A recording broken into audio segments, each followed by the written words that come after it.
I'm 88 years old. I was born in California in the shadow of the Rose Bowl. And a lot of it is attitude, how you approach things, either positive attitude or negative attitude. And we're the ones who have total control over that. Nobody creates our attitude for us.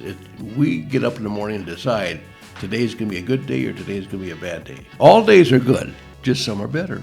When you're in a partnership with a friend or your wife or whatever the case may be, you make a decision together, and then you go on down the road. If it fails, hey, you made the wrong decision. No. We made the decision together. We win together and we fail together. All right, so Welcome everybody to Bennett and Charlie podcast. Today You're Charlie. Yeah. I'm Ben. Here's Ben. And today we have And here's Don. special guest, Don. Our very first guest. We really wanted to have you first because you are really important to us. Yeah. You are a source of wisdom, knowledge, given your experience, and we just wanted to have a good time today and have a wonderful conversation with you. We're gonna be asking some questions, and you just rolling. Yeah, no pressure at all. No pressure. If you don't feel comfortable with something, say stuff. Just say no comment. All right. Would you like to say something about you first? Yeah, say something about yourself. That's hard, guys. I'm 88 years old. I was born in California in the shadow of the Rose Bowl. My folks came to Minnesota when I was about 2 years old. They lived on a farm at that time. And my dad was the first employee of the East Central Electric Association as a line superintendent. And he was in the Navy, so he was I believe, electrician's mate in the Navy. That's where he learned it. The biggest asset my dad had was he could get along with people. He understood people, and he could handle people. And he only had an 8th grade education, but he ran the crews, and he was a good guy. Good guy. I remember him as he was a good father. He taught me a lot of stuff. I didn't know I was being taught, but he did teach me things. And a lot of the stuff I do today, I've learned from him. One thing he always said was, son, life is what you make it. And at the time, I didn't really put a lot of credence in that, but as time has gone on, that's really true. Life is what you make it. It's up to you. Nobody else is going to do it for you. You can do everything you want. That's right. That's right. True. As you go through life, I think the most important thing is that you understand yourself. Who are you? What are your likes? What are your dislikes? What do you have fun at? What are your strong points? What are your weak points? I think the more you know about yourself, the easier it is to make decisions.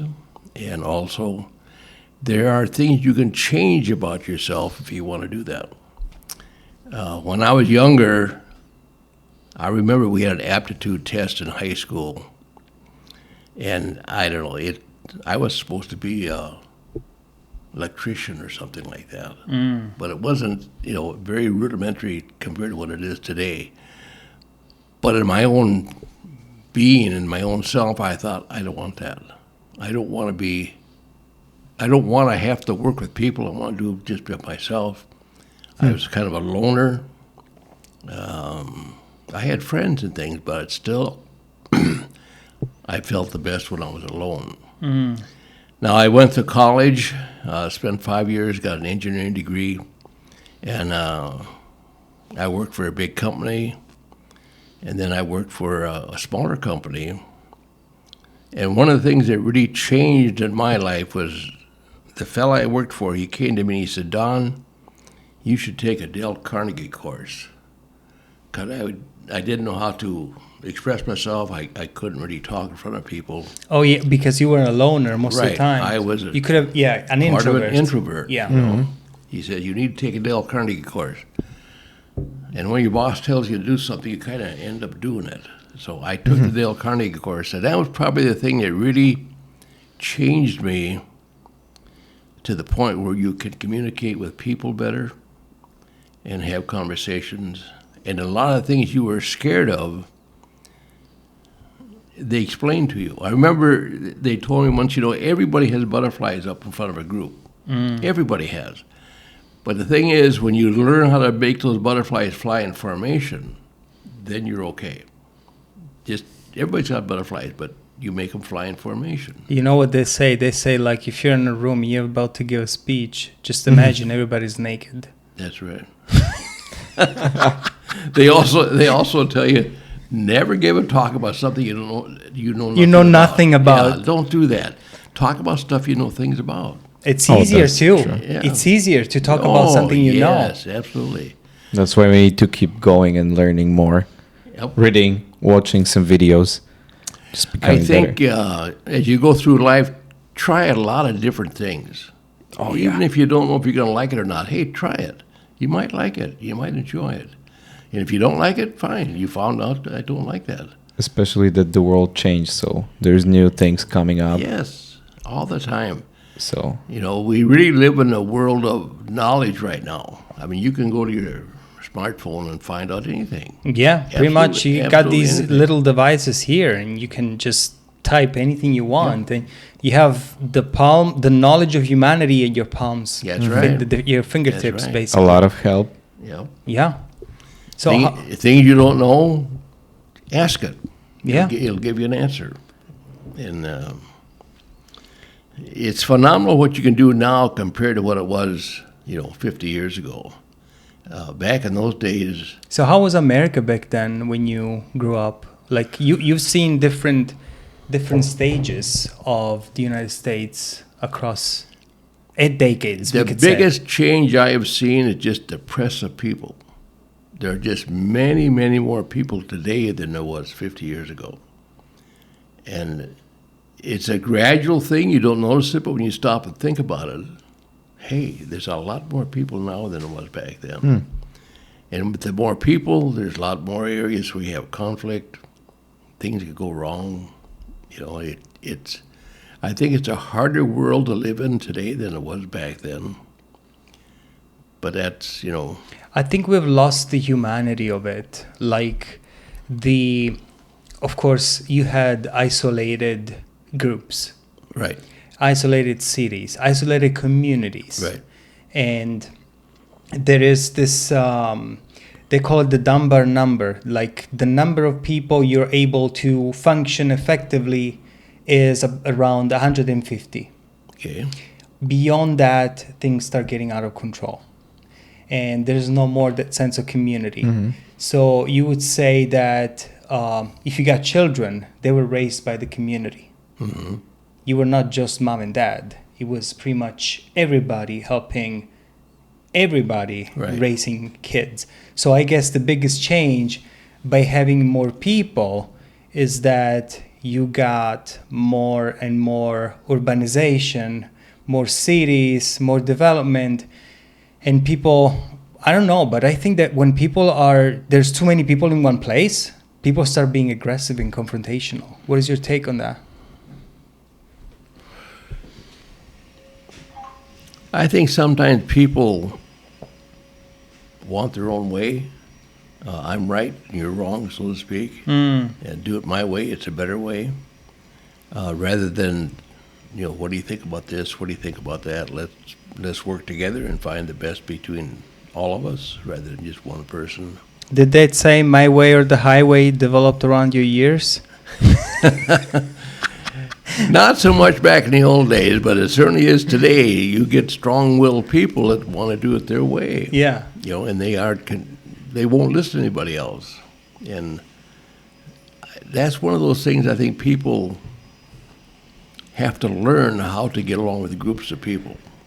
But That always doesn't come easily. You have to work at it. I feel like people also don't talk that much that I used to each other, like social media.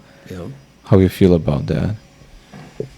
It's kind of like disconnect people from being together, from like meeting up, in person to like hanging out online. That's what I feel. I think in a lot of ways, the phone is a great thing. You know, it's a great instrument. It can do a lot of stuff. But one thing it does very poorly is that we're losing the art of conversation. To sit down and talk to people eyeball to eyeball. Often you'll see a couple in a booth, they're both on their phones. They're Yeah. not talking to each other, they're on their telephone. Correct. And the art of conversation, of course, is you have to listen while the other person talks, and hopefully it's a 50-50 deal where both people are in conversation. But that's the thing, though, because even if you're just talking through the phone, just audio only with a person, you're missing so much on nonverbal cues Right. that you get only Yeah. when you speak face to face. Right. Even if you talk on the video, it's not the same because it's still like I don't really like it, you know? I prefer to like meet somebody. Well, you lose the body language. Correct. When you don't see anybody, you're losing the body language, which is a large part of the conversation. Of Yeah, you can understanding like whether people- touch somebody, you know. You have this connection between people in person. And so often, what I say is not what you hear. You know, I'm saying something, but you're hearing something differently. Yes, that's when sometimes people are not okay. Communication, it means actively speaking and actively listening. Right. That's true. So if while I'm telling you something, you're already thinking about how you're gonna answer me instead of Instead really of listening to you. to what I have Correct. to say. Right. So there is the Jordan Peterson, you know, clinical psychologist. Okay. Great guy. I love it. I love him. He says that if everybody would rephrase what the other person has said, Yes. we would all have an amazing conversation Yes. with each other. Oh, totally. Yes. Yes. Instead of like some people also like to talk more about them. Oh. And instead of like listening to you, they like think, okay, so what did I do better so I can talk about myself, like, you know. Right. That's kind of crazy. Yeah, it's communication is an interesting thing, and even the words that we have in the English language, such as the word love, we only have one word for love. Where in the old Greek language there were, 10 or 12 Oh, yeah. different words Well, that describe love. In Italian, we say to a lover, ti amo, like I love you, right? If I say to my son, I say ti voglio bene. That literally means I wish you good. Yes. But in English, you still say, if you say to a lover or to a child, you still say I love you. The same. I mean, Right. English is very simple. It's some like the grammar in English Right. is super simple. The pronunciation for other people, it's kind of, kind of crazy. So Right. it's kind of balance each Right. other. But that's true. It's not as rich as other languages Yeah. are. So I think in the English language you have to be really careful in your communication that they understand what you're saying and you're getting across your point. It's hard sometimes to really get across things that you want to get. This is important. You need to understand this, and it's hard to explain it. Yeah, but it is hard too because nowadays we live in this fast environment. Like, Pressure. give me the answer, give me the magic pill, give me the knowledge, Right. give me the hint.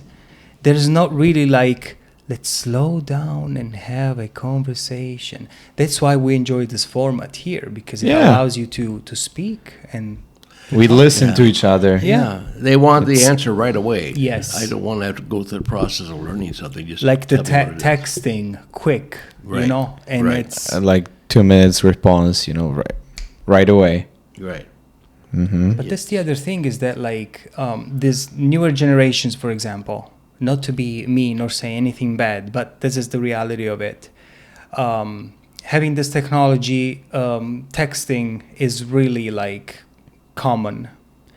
However, with texting, you're losing your ability to effectively communicate in front of a person and to express yourself. Yes. Exactly. Yes. Yes. And that takes practice. The more you do it, The more better off you do are. it, the And better some you get. some people Yeah. build relationship based on text. In my opinion, text should be like just like set up meeting or something. Right. Not like build relationship No. based on the tag, or like text might be to talk about business, some stuff, you know, Yeah. okay, how we do this and that, because it's just part of the business, Yeah. but not like, how are you? How you doing? How you feeling today? Oh, you know. But that's the other thing too. That's- People tell you how you're doing. It's like, okay, I will tell you how I'm doing, but like good, and then keep on walking. Yeah. They don't care. You know? They don't care. No, they really don't. It's just something to kind of fill the space. I feel like, how are you? It's kind of like other form to say hi. Yep. Exactly. Right. Right. That's why I just sometimes say good, thank you. And, you know, Hi, 'Cause- how you doing? How you been? Great. Good. Get out of here now. Fabulous. Yeah, that's true. So we are talking about communication, about people. How about you as a teenager? How you were How were you? that time? Relationships, friendships. How was that? Were you like? Girlfriends? Were you like? Where relationship back then more libertine or more restricted, more chaste, you would say? Well, again, back in my day, you went to school for 12 years, usually, and people you knew, you'd known for a long time. You'd known them for those 12 years. And really, when you graduated from high school, if you weren't married in a year or two, you were kind of looked upon as, what's wrong with you? Oh. Where today, you may not get married to 25, An age 30. after high school, 1 year after, years, 1920? Wow. Yeah. Nowadays, just think of it, late, mid-30s. Right. Oh yeah, like Right. people are not in a hurry. No. Especially when you talk about kids, it's like, oh, most people, I don't want kids. It's No. insane. But the more I think of it, I think that's the best way, because you're having. I had my first child at 28, so I think that was about a good age to have, and my second was 31. Okay. So more or less. Okay. But I think that if I would have had them younger, I would have had more energy. And I think somehow having kids pushes you to be more mature and more responsible at that age where you are at, because you're not ready anyways. I was not ready. Oh yeah, you're never ready. I mean, Well, you cannot yeah. be prepared for that. And it all fits together because back in the 50s, you would get one job and you'd probably have that job sometimes the rest of your life. Yes. Where today, you may have 5 or 6, 7 jobs in your lifetime. Well, one person working, mom staying home, raising kids. Right. You could afford a vacation. You could afford college. You could afford the house, and you even had a car. Right. And you could go on vacation Right. every year. Right. You had a live-at-home mom who Yeah. took care of the kids. And I think that was the greatest. Not ladies, do not take this seriously or in an offensive way, but I think that set out was perfect, because you don't have to drop the kids to daycare. Right. You don't have to work jobs, Three jobs at the same husband time. and wife. Right. The house was well taken care of. Well, somebody else ends up raising your child. Yes, Not and you. you're gonna pay for it. Right. Somebody at daycare is raising your child, and to raise a child is an awesome responsibility, and you don't do that on the back stroke. You have to be fully engaged to raise that child. And when you bring that child home from the hospital, somebody will get trained. Either the child is going to train you, or you're going to train them. And it's really better if you train them. But you cannot raise a child in the backstroke. You have to be fully engaged, understand what you're doing, know where you're going, and kind of have a plan of how am I going to raise my child. And how about relationship? What makes we not say the perfect relationship, but what makes a successful relationship, a successful marriage, in order to have a good family, according to your point of view? I think the person you marry or are committed to, they had better be your best friend. They've got to be your best friend. Now, you understand a best friend is someone that you can talk to, exchange ideas with, bounce questions off of, get straight answers. You value their opinion. And most of all, what you talk about doesn't become tomorrow's gossip someplace else. And, as you go through life, you'll have thousands of acquaintances. I call them acquaintances. Just people that you know, can say hi to, hello. But out of those thousands, you will have maybe 12 that you will call friends. Someone you can sit down with and you do things with, and you as a family, you do things, and that sort of relationship. But out of those 12, you'll have maybe 3 that you would consider they are my best friend. They are the kind of person that if they go away tomorrow and you don't see them for a year and they come back, it's just like you can start right up where you started left off at. Those people are very valuable, and they will help you a lot in your life, where you can bounce questions off of people, get straight answers, and it helps you make decisions. Today, people don't know how to plan. They don't know how to make decisions.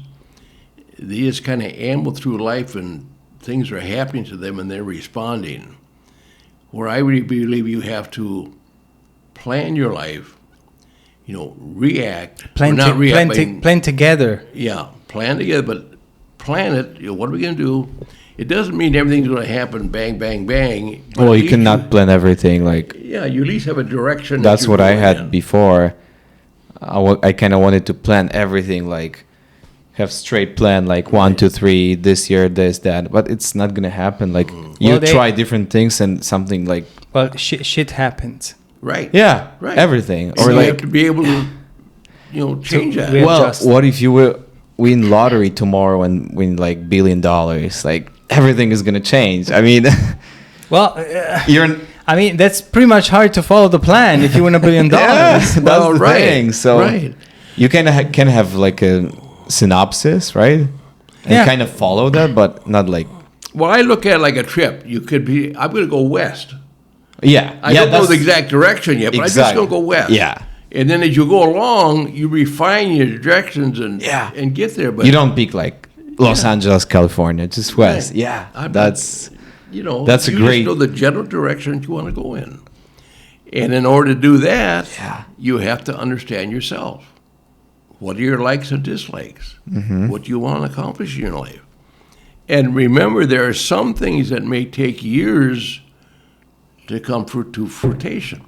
It doesn't happen overnight. You have to work at it. Maybe it means going to school, getting a degree, or getting some jobs, or getting something underneath your belt to get on that trail through life. But it's also knowing yourself, acknowledging your limitations, and have the humility that you don't have those skills yet.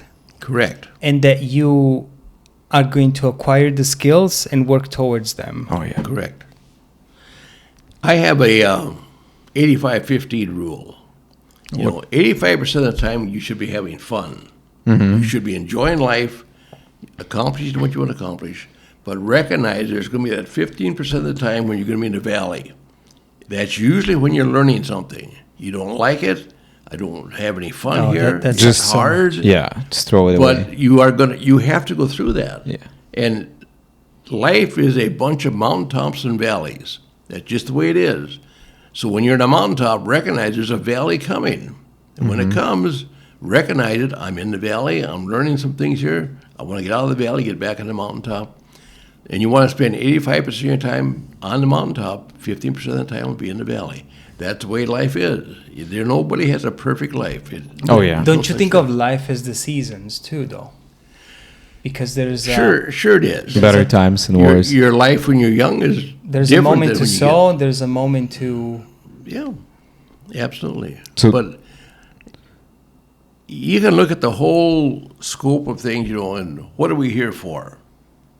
Why are we on this earth? So what's For life? me, What's our purpose? yeah, I feel, hey, I want to have fun here.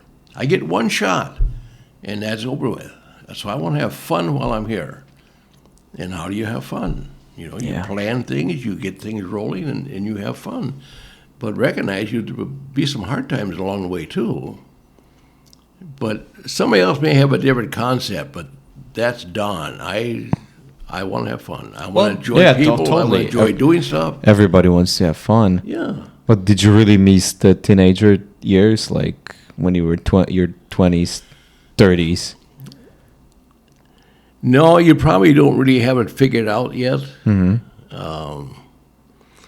As you go through life, you get more and more things figured out. You have an That's inquisitive mind, and you ask yourself questions. You ask other people Does it questions. get better for a man to grow into his 20s, his 30s, in his 40s, and move on with his life? Is there, how can I say this? Does it get better? Like, of course, you mature and you grow. Right. I don't know how to phrase this. Well, I think I know what you're asking, and I would say yes, it does get better because you learn how to handle Things. valleys. You learn how to handle different aspects of life, and they aren't as fearful to you as when you're young. When you're young, you don't like being in the valley. That's a very You fight being in the valley. it's a painful thing, and hey, it's part of life. Learn to handle it, learn from it, and get out of the valley. You know, how do I get out of the valley? Figure that out. Don't just sit there and waller in it and expect someone else to come along and help you. My idea is like every time I have not just a difficult time, like a life-shattering experience, Right. something that really knocks you down to your knees. I think, wait a second, I think this hurts, it sucks, but I have been here before. Right. So what did I do last time? I was even younger, I was even more immature. So now I have different tool sets that I can Yes. use to get Yes. out of here. And then I just stand up and move Keep forward. going. You learn from your past experiences, Yeah. and the more you have, the more you learn. And as you get older, yes, it gets easier to handle those things because you know what they are. I also think relationships with other people will help you immensely. Not only can you ask them questions and get their feedback, but just having someone to be able to share with them and getting their input is very, very, very helpful. You know, and I was married to my best friend, and she died, about 5 years ago. And as you get older in life, a lot of your best friends end up dying. How do you cope with that? It's hard. It takes a long time to develop a best friend. That doesn't happen overnight. That takes time. Takes a lot of time and effort. And you recognize as you get older, you run out of time. You don't have that time available anymore to develop those best friends. But I also think as you're older, other people will respond the same way as you, and you can develop a friend quicker as you're older than Because- when you're younger. Yeah, because you think you both have the same mentality, thinking you're running out of time. I That's suppose. right. That's right. So we have to move this right along, and you develop that relationship a lot quicker. So how long you guys been married? I was married 56 years, 56 years. and So how old were you when you met her? I was probably about 21, 22. Okay. I got married when I was 25. Okay. We didn't impress each other when we first met. That's how it should be, I think. Yeah, we grew into our relationship, It's good.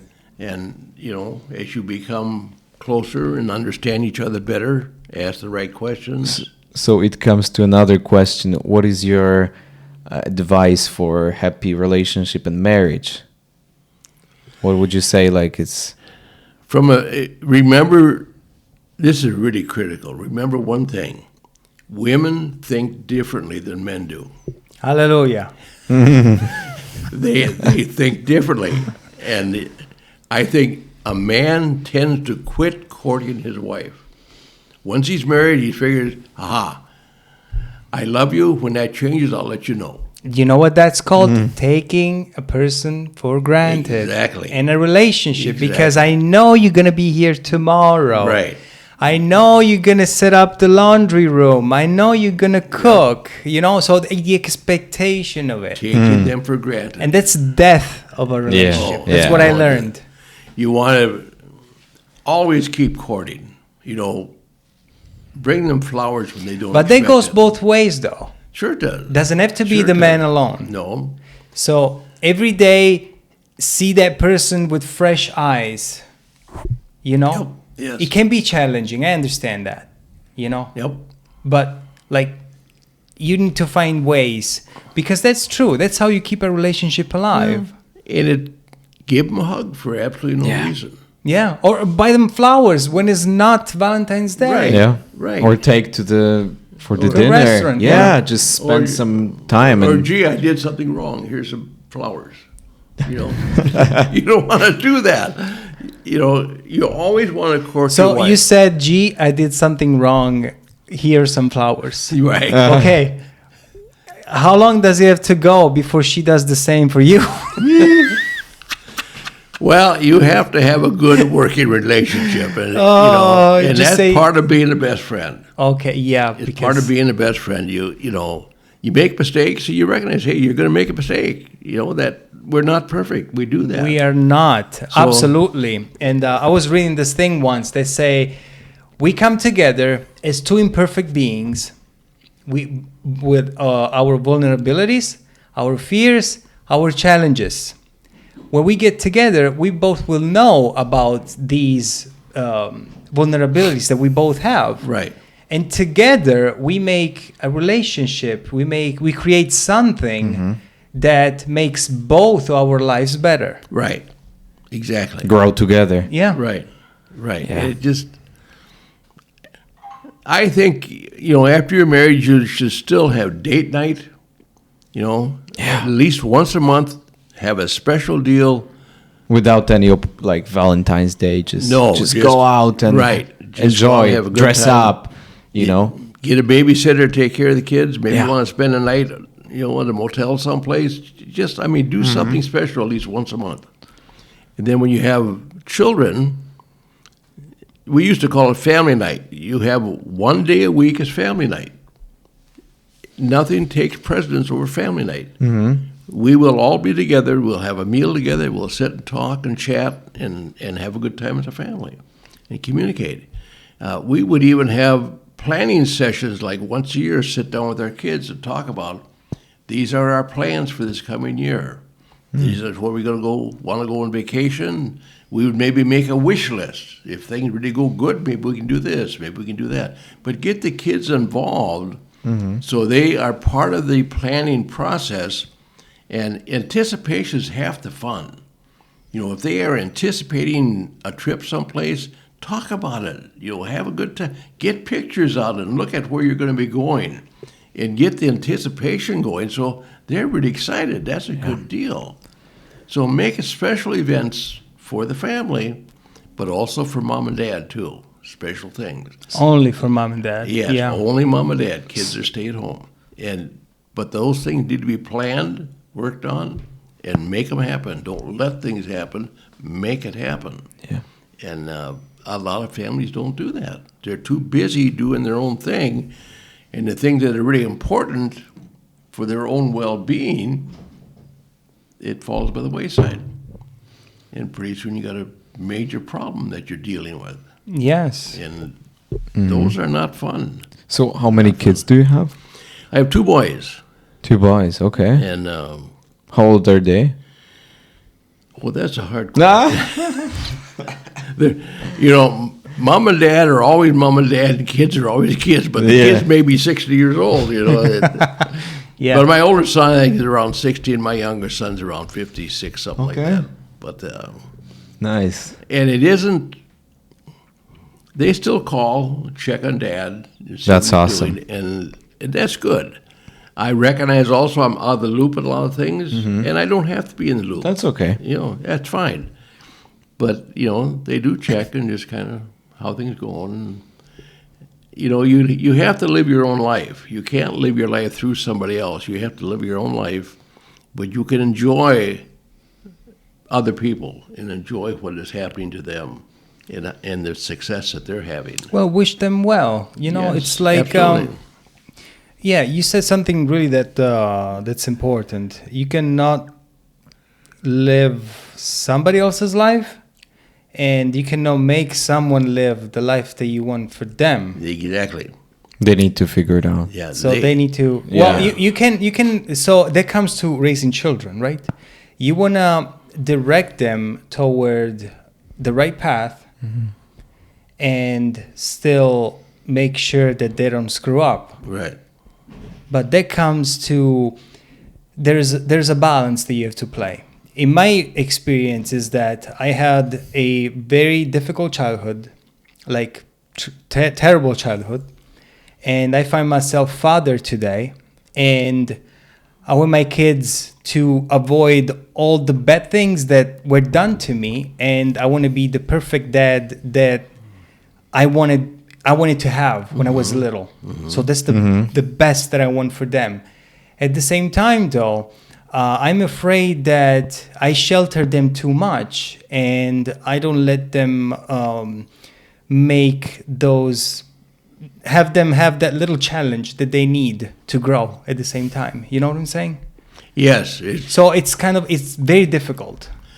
It's kind of like, you see your child heading toward a wall, and you'll tell them, hey, if you keep going that way, you're going to get a bloody nose when you hit that wall. And they may or may not listen to you. But if they don't listen, smack into the wall. Hey, I told you, you're going to get a bloody nose. Yeah, it was your choice to You hit don't the want to protect your kids so much they don't realize what failure and success is. To experience failure at a young age is very good because it's not life-changing. To experience failure as you get older, that can be life-changing, and that's very, very difficult. But at the same time, success has to be put in the context of earned success. Yes. You cannot win a participation medal and you're great and you're perfect and you're done, because this is not good at all. No. We are all different. We have all different talents, different abilities, and we won't be a success at everything. Some things we won't be good at. And I always feel, don't worry about the things you're not good at. Concentrate on the things you're good at. And really Keep going. You'll really excel at those and do a very good job at those. And don't worry about things that you maybe can't do real well. That's fine. There's things you do well, then that's what you want to do. You cannot be good at everything. Right. So life is fun. It's really quite experience, but it's fun. As you get older, you probably understand things a lot better. And, like my sons will call and ask me for my advice. It isn't so much that they take my advice, it's just that they asked for it. I tell them what I think, and if they do it, fine. If they don't, that's okay too. They got more information than I have. But that means that you have a good established relationship because they ask you for advice. Right. And family is always family, and not all families are what you would call good families, but family is still family. That's true. You work together and help each other out. Sometimes you can't. Sometimes you can't help, and if you can't help, you can't help. But again, life should be fun. You should enjoy it, recognizing again that there are valleys, but hey, for the most part, life is fun. At the same time, though, we want to be careful in saying having fun, because I think we should have some guidelines to live a meaningful existence with good values and with a good moral framework to succeed at the same time. Right. So what do you think are important values in life? Well, when I talk to young people, I talk a lot about principles of life. Yes. And everybody should have principles of life that they live by. These are the rules for my life. This is how I'm going to live my life. And this is how I'm going to conduct myself. It's also very interesting, not many people really ask me, what are those principles of life, Don? Where are those principles of life, Don? I always say the Ten Commandments are You told me that already. a Yes. very good place to start. Okay. Those are very good principles of life that you will add to those as you go through life that, hey, this is a principle for me. This is something that I will always do.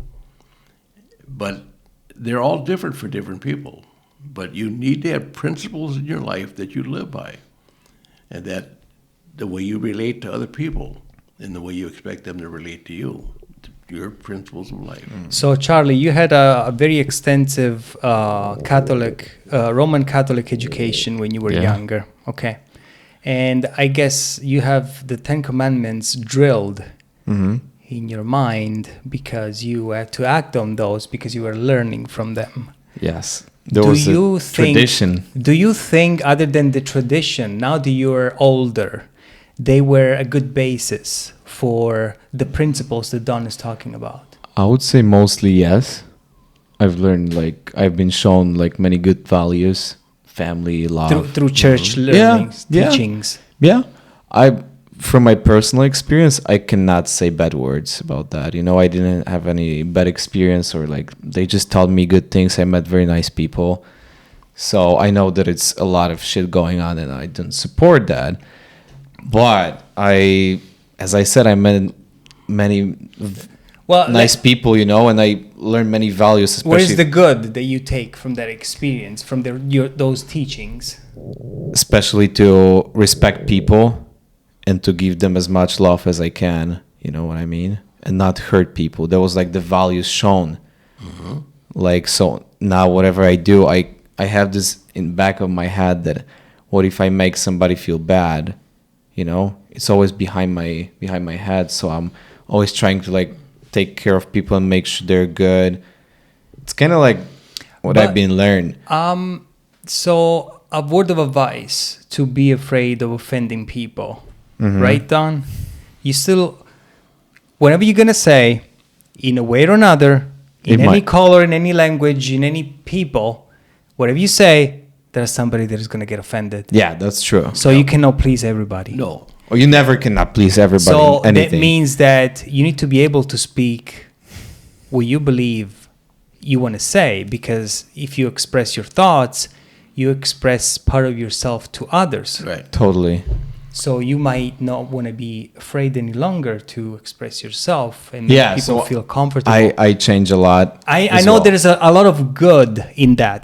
The good intention is there. Yes, but I'm not saying like I follow that anymore. Yeah. Because I changed a lot, but I still like feel I want to have respect for everybody, whatever they do, whoever they are, because now we have like a lot of things going on and life changed. So I just want to keep like, you know, just respect. Maybe you guys, I don't know if you agree fully with that. Well, I think there are a lot of people out there living in quiet desperation. That is true. And, you know, a word of encouragement from you may be the only word of encouragement they get that whole day or maybe the whole week. But I think encourage people, even strangers, you can encourage them.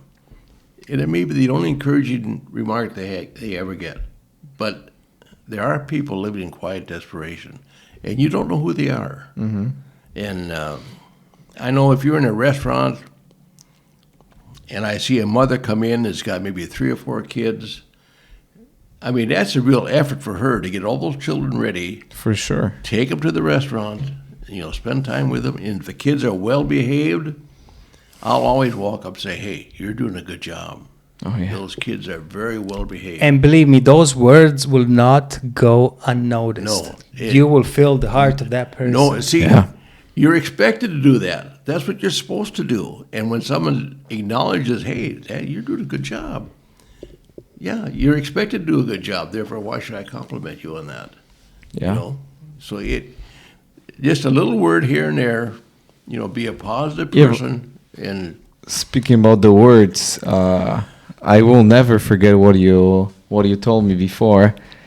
When I used to say like, I love this camera, I love this, stuff.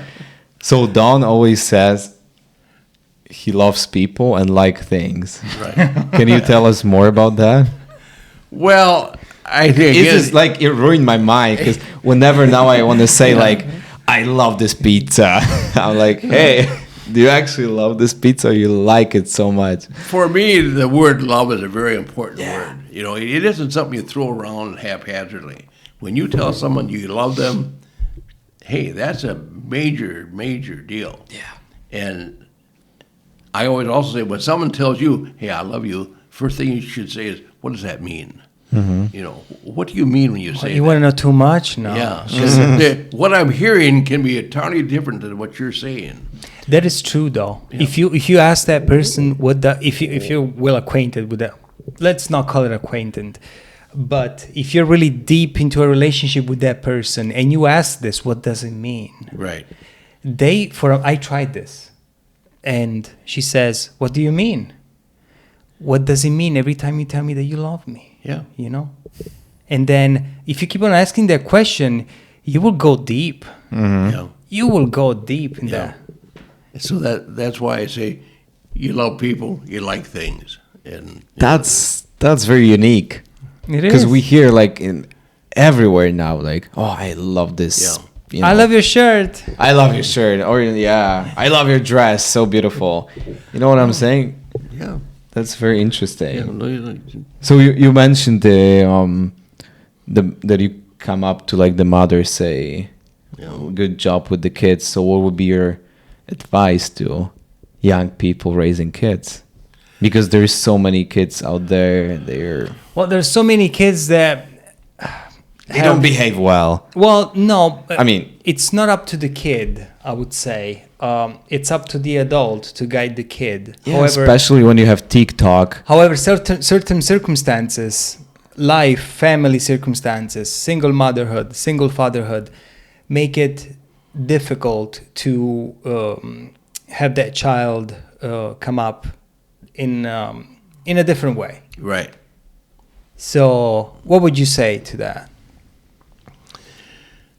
I think really sit your child down and on occasion talk to them. Let them know what your values in life are. Let them know what your plans are, how you look ahead, how you run your life.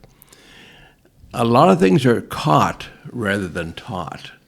And they will watch you. And what you do has much more impact than what you say.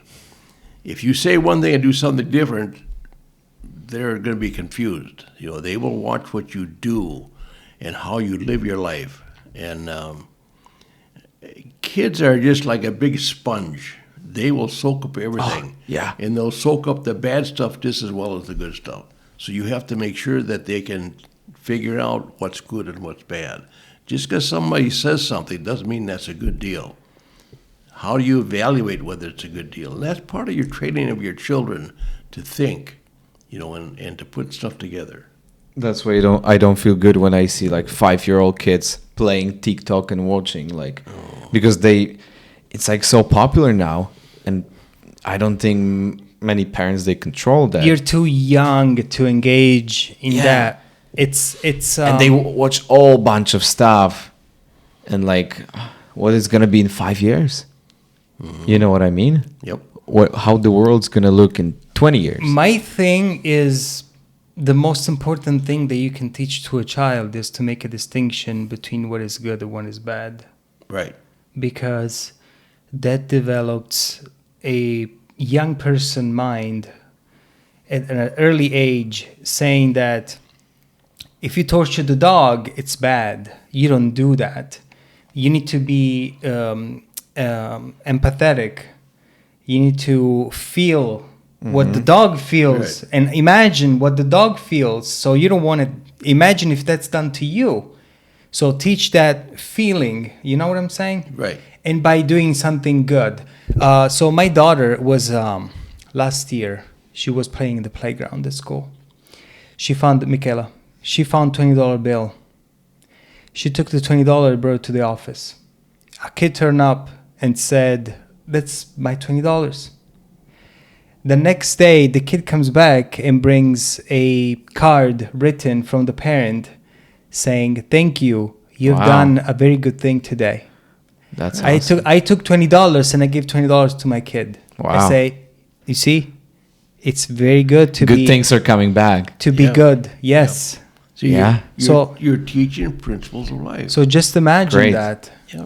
It's to me was astonishing. It's like, Wow. wow, Uh-huh. Yeah. that's the things that you want to see. That's awesome.